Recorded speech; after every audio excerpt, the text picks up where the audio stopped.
E o governador de São Paulo, Tarcísio de Freitas, do Republicanos, anunciou que vai editar um decreto para ampliar o ensino cívico-militar no estado. A medida se contrapõe à decisão do governo federal de encerrar o Programa Nacional das Escolas Cívico-Militares, que foi um dos pilares da política de educação pública da gestão Bolsonaro. Em uma publicação nas redes sociais, Tarcísio disse que foi aluno de colégio militar, que sabe da importância do ensino de qualidade e que é preciso que a escola transmita valores corretos aos jovens. Além de Tarcísio, os governadores do Distrito Federal, Ibanez Rocha, e do Paraná, Ratinho Júnior, também anunciaram que irão manter as escolas cívico-militares, mesmo com a decisão do governo federal de encerrar o programa. O anúncio do governador de São Paulo, Tarcísio de Freitas, que foi ministro da Infraestrutura de Bolsonaro, é visto como um aceno ao bolsonarismo após os ataques sofridos na semana passada pela atuação dele ao apoiar a reforma tributária. Vamos à análise agora, começando com a Janaína. Janaína, como é que você avalia essa decisão? Então, eu não vejo como um aceno ao bolsonarismo, não. Eu vejo que o governador está sendo sensível ao que deseja a população. O governo federal perdeu uma oportunidade de ouvir a população, né? Existe não só uma boa receptividade a essas escolas, como inclusive um pleito para que o programa seja ampliado, né? Diferentemente do que se imaginou num primeiro momento, que algumas famílias fossem ser resistentes à instalação de uma escola com esse modelo, com esse formato, houve pedidos para que crianças de outras escolas fossem recebidas nessas. Então, o governador, na verdade, ele está sendo sensível ao desejo da população, porque a presença desses militares ajudou muito, não só na disciplina interna, mas também na parte da segurança. Em regra, são escolas selecionadas em áreas mais carentes, áreas mais violentas, em que as crianças ficam mais vulneráveis. Então, andou bem o governador. Eu só tomo a liberdade aqui, óbvio que nós temos que aguardar o texto do decreto que ele disse que vai baixar para entender como é que o programa vai funcionar. Porque o programa que vigorou na esfera federal, ele era um programa híbrido. O governo federal contratava os militares, que eram militares das forças, não eram militares das polícias, pelo menos até onde eu acompanhei. E esses militares vinham para participar da vida escolar. E os governos locais davam recursos para reformar as escolas, adquirir os uniformes. E o que aconteceu em muitas localidades? Alguns colégios ficaram na dependência das emendas parlamentares. Então, eu faço aqui essa ressalva, esse alerta, né, respeitosamente, quem sou eu, mas para esses governadores que desejam preservar o programa, e eu vejo essa decisão com bons olhos, que cuidem para que o programa seja sustentável, porque não tem como dizer que existe um programa que dependa 80% de emendas parlamentares, né? Porque aí não é um programa, aí é uma possibilidade e a depender, né, de algum deputado abraçar, vai acontecer ou não vai acontecer. Como eu disse aqui ontem, repito, um país plural carece de educação plural. As famílias têm direito a escolher. Magno? Leandro, os valores que a sociedade espera das escolas é a disciplina, é o ensino de português e matemática, é dar ao aluno um conhecimento amplo a respeito da sociedade, coisas que ele precisa para a vida. Valores, de uma forma mais geral, eu discordo, Tarcísio, eu acho que tem que ser uma questão das famílias. Agora, a questão para mim é por que não conseguimos garantir aos alunos, de forma geral, no Brasil, o mínimo de disciplina, o mínimo de capacidade de ensinar. Por que nós não conseguimos garantir aos professores tranquilidade para ensinar os seus alunos? Por que essa dose de segurança, de uma certa lógica, de uma certa ética do ensino, acaba virando coisas de pequenos feudos no Brasil? A gente falha muito em oferecer para os alunos, em geral, um ensino de qualidade. Então, a gente acaba fazendo um debate longuíssimo sobre pequenas frações do ensino público brasileiro. É o colégio federal, que custa muito mais caro que as escolas convencionais. E novamente, de uma forma óbvia, oferecem um ensino de melhor qualidade, é a Escola Cívico-Militar, que é um projeto, como a Janaína acabou de esclarecer, que se sustenta por emendas parlamentares e consegue, por ter uma série de mecanismos diferenciados, oferecer às crianças um ensino melhor. O desafio do Brasil é como universalizar um bom serviço. A gente passa muito tempo falando de bons serviços prestados pontualmente pelo Estado brasileiro, mas a gente não consegue pensar em como universalizar esses valores. Aí sim, são valores que precisam ser ensinados à escola.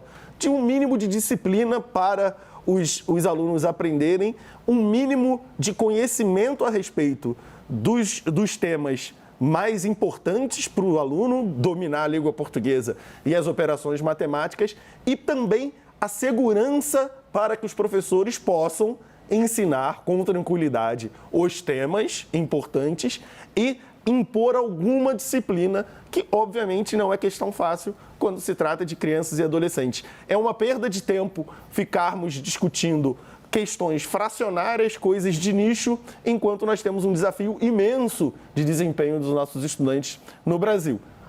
Apesar disso tudo, nosso desempenho escolar é baixo.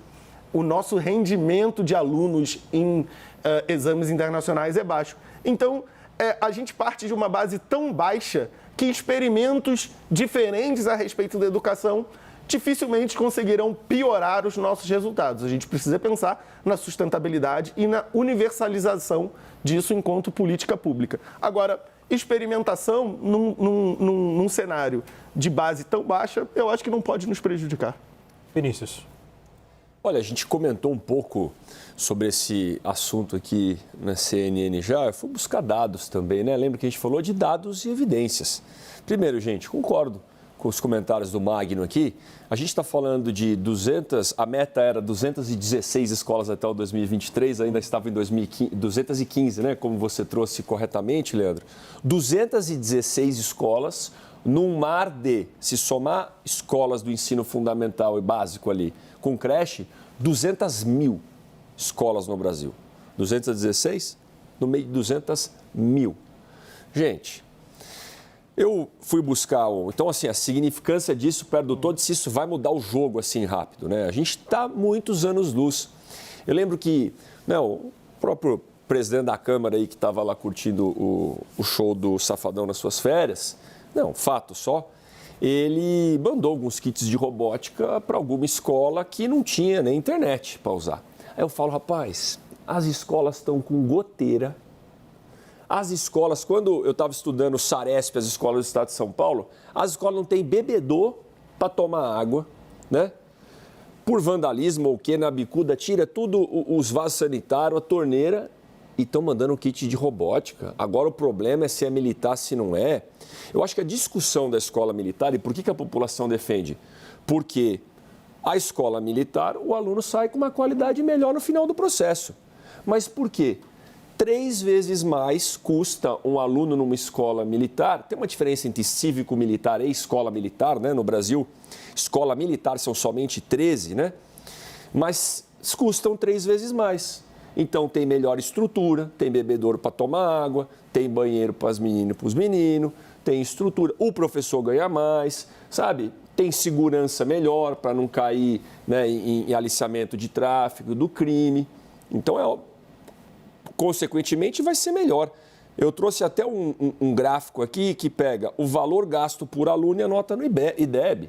Então, se você dá mais estrutura, dá um professor mais animado ali, preparado, e segurança para o crime não atrapalhar ele gostar de ficar na escola, ele vai sair melhor. Então, a escola militar, ela produz uma qualidade melhor no final do processo. Então, todo mundo vai querer. Portanto, a discussão aqui não é, acho que, sobre a militarização, ou costumes, ou valores, né? A discussão é sobre a qualidade do ensino, que é muito melhor na escola cívico-militar. Agora, como é que a gente vai fazer em larga escala? Nós vamos gastar 3 vezes mais por aluno nas 200 mil escolas e creches no Brasil? Acho que não dá. Vamos testar outros modelos? Vamos trocar um pouquinho, em vez de ficar investindo um monte em ensino superior, vamos investir na educação básica? Porque no Brasil, Leandro, para concluir algo que eu já falei aqui, mas nós temos que bater nessa tecla, gente. A gente investe 4 vezes mais no ensino superior comparado com o básico. Ah, Poit, mas o que é? Pouco ou muito? Países da OCDE, países comparáveis, desenvolvidos, 1,5 vezes mais. Portanto, o aluno chega no ensino superior, não está preparado, não consegue passar na faculdade pública, quem entra é o aluno rico que fez cursinho em escola privada. É a mesma coisa que construir um prédio desse, começando pelo telhado e apoiando em um monte de palitinho de dente, que é a educação básica. Então vamos trocar, vamos priorizar a educação básica? Aí a gente vai conseguir melhorar. O Distrito Federal também seguiu a mesma linha do governo daqui de São Paulo, do governador daqui de São Paulo. Vamos a Brasília agora com a Denise, que tem apuração também sobre isso, né, Denise? Leandro, olha, o governador Ibanez Rocha, ele disse, inclusive hoje o Correio Brasiliense publicou essa notícia, que ele vai manter as escolas cívico-militares aqui no DF. Agora, no Congresso, esse tema pode trazer problemas para o presidente Lula, porque o ministro da Educação, Camilo Santana, havia dito aos parlamentares que as escolas cívico-militares não seriam terminadas, enfim, que o programa continuaria. E agora, com esse fim do programa federal, haverá uma reação ali. O deputado, o tenente-coronel Zucco, que é do Republicanos do Rio Grande do Sul, ele apresentou um projeto para colocar essas escolas lá no Sul, quando ele era deputado estadual, e agora, como federal, ele pretende apresentar essa proposta aqui também. Enfim, vamos ver como é que isso vai terminar, mas é ali, isso estremece um pouco a relação do presidente Lula com o Congresso, com a ala mais conservadora. Não digo com todos, mas ali um pedaço, inclusive, que não pega só os bolsonaristas, pega um pedaço maior, ali que ficou muito chateado com essa decisão do governo. E a gente tem que ver, porque eu não me esqueço nunca da declaração do senador Cristóvão Buarque, que foi governador aqui do DF. Se tivesse começado com um projeto de educação, valorizando a educação básica desde cedo, o Brasil poderia estar hoje numa posição muito melhor. Infelizmente, o que a gente vê não é isso. Vejamos como é que vai se comportar daqui para frente, porque até agora a gente não viu um grande projeto de educação no país. Isso governo nenhum apresentou ainda. Vamos esperar e torcer para que, quem sabe, esse governo aí apresente alguma coisa para conseguir dar um futuro melhor para as nossas crianças, Leandro. Posso fazer um comentário? Claro. Eu acho que o maior problema aqui, o ponto em discussão, pode o ministro debater sobre o investimento nessas escolas, comparando com as demais, se é o caso, se é justo, se não é. Mas acho que a discussão aqui é sobre a pluralidade. Essa necessidade de imposição de um modelo único, que é algo muito típico, muito inerente à esquerda, né? O entendimento de que tem que ter um modelo único. E nós somos um país plural. Então, por exemplo, quando aqui, na época que eu estava deputada, que era o governador João Dória e depois Rodrigo Garcia, eles instituíram, né, o ensino integral, eu, num primeiro momento, aplaudi. Eu, num primeiro momento, achei maravilhoso, sempre fui defensora. Só que eu comecei a receber as famílias incomodadas com a imposição, porque havia crianças e adolescentes que não se adaptavam, sobretudo adolescentes, ou porque já estavam fazendo ali algum tipo de trabalho como aprendiz, ou porque tinham atividades esportivas numa oficina de arte, numa oficina de esportes, até atividades gratuitas, e eles estavam perdendo essas atividades. Então, o que nós temos que começar, né, a debater é sobre essa pluralidade. E a esquerda tem muita dificuldade de compreender isso. Então, o que me preocupa é a imposição. Poderia rediscutir, poderia avaliar até as escolas em que, nominalmente, né, há o programa, mas na prática não há. Porque existem essas escolas que são listadas como sendo cívico-militares, mas que na experiência concreta não tem nada de diferente. Poderiam fazer uma análise, propor um debate, né? Eu acho que o impacto teria sido outro, entendeu? Então, assim, o que eu tento desde sempre dizer é que a educação, num país diverso, ela necessariamente é diversa, ela atende às peculiaridades das regiões, por exemplo. Os próprios cursos federais, Né? Até fiquei preocupada com a tua fala, porque pode alguém ter a ideia, né, de rever. Esses cursos federais, eles são importantíssimos, são mais custosos, são, mas tem um vestibulinho. É feito As escolas federais. Isso, pelo amor de Deus, morro de medo de quererem fechar, são preciosíssimas. E eu vou dar como exemplo aqui a Colégio Aplicação na Universidade Federal de Pernambuco, que é uma escola... Você conhece? Conheço, eu tenho um colega de trabalho que estudou lá a vida inteira. O ensino lá, eu conheço o trabalho dos profissionais daquela escola e é uma escola federal, o ensino é federal, passa por uma prova, né, tem que fazer um teste para poder entrar, mas praticamente o aluno que entra naquela escola lá, o Colégio Aplicação da Universidade Federal de Pernambuco, o aluno que entra lá, ele consegue passar de imediato no vestibular de qualquer universidade federal. Sim, então assim, a gente tem que tomar esse cuidado, porque essa mentalidade de que tem que investir tudo igual nas mesmas escolas, todo mundo tem que fazer a mesma coisa. As pessoas são diferentes, as famílias são diferentes, né? Então, assim, a gente tem que entender isso para poder dar espaço, até para que essas diferenças existam, né? Então, minha preocupação foi um pouco com o autoritarismo. Muito embora a resolução tenha dito que não iria encerrar, que era uma recomendação, deveriam ter feito uma discussão antes, sabe? Eu acho que seria outro impacto. A minha questão sobre as escolas públicas que custam muito mais dinheiro e que provêm um serviço de qualidade é que são escolas para uma elite. A esfera pública brasileira consegue fornecer ensino de qualidade, mas para uma elite pré-selecionada. Tem um vestibulinho, você faz uma pré-seleção, não é para as massas. Peraí, você fala elite, vamos lá. É uma elite, não, uma elite intelectual é uma elite. A elite selecionada pelo vestibulinho é uma elite. Não, mas não é elite, é quem passou. Exato, mas é literalmente a definição de elite. É uma elite, não é uma elite de grana. A preocupação que eu tenho é interpretarem que só rico entra. Porque isso não é verdade. No caso das federais, sobretudo o ensino médio, são famílias muito simples, são crianças muito esforçadas, que são selecionadas. Eu lembro quando houve no governo Bolsonaro o corte para estas instituições, e eu defendi as instituições, fui massacrada nas minhas redes, porque confundiram, né? Os seguidores do ex-presidente diziam, não, são todos aí esquerdistas, confundiram as coisas, são trabalhadores, são jovens extremamente dedicados.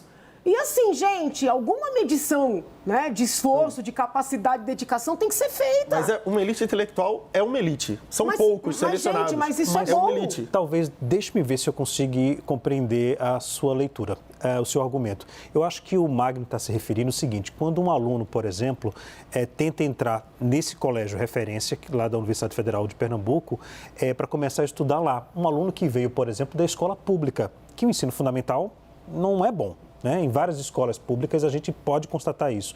A dificuldade que esse aluno vai ter para conseguir passar no teste de uma escola federal como essa. E aí é óbvio que o resultado dessa escola vai ser melhor do que a média, porque os alunos foram pré-selecionados, literalmente. E não é demérito às outras escolas, é um diagnóstico da realidade. E nós precisamos nos preocupar com as 200 mil escolas, não com as 200 escolas. Não, nós precisamos nos preocupar com as 200 mil escolas, mas nós precisamos ter a coragem de dizer que existem crianças, inclusive nas localidades mais carentes, que têm capacidade diferenciada, mas, óbvio, e elas têm que ter mais oportunidade. Mas isso é óbvio e evidente, mas elas têm oportunidade no mercado de trabalho, conversando com as pessoas. Okay. O que a gente não pode é dedicar um espaço desproporcional no debate público a 200 escolas por um motivo ideológico.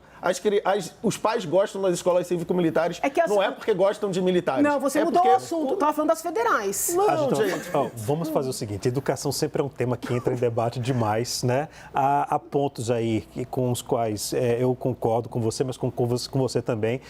Vou mudar de assunto que eu preciso fazer um intervalo, ok? Peço mil desculpas a todos. Não podemos correr o risco desse povo querer prejudicar as escolas federais, que são modelo, e é gente muito dedicada, gente carente, entendeu? E as famílias mudam de vida por força desses cursos. É nesse sentido, não estou brigando com o colega. Mas custam muito mais, esse é o ponto. Mas tem que custar, porque a gente tem que dar oportunidade, gente. Vamos fazer um intervalo, daqui a pouco a gente volta, ok?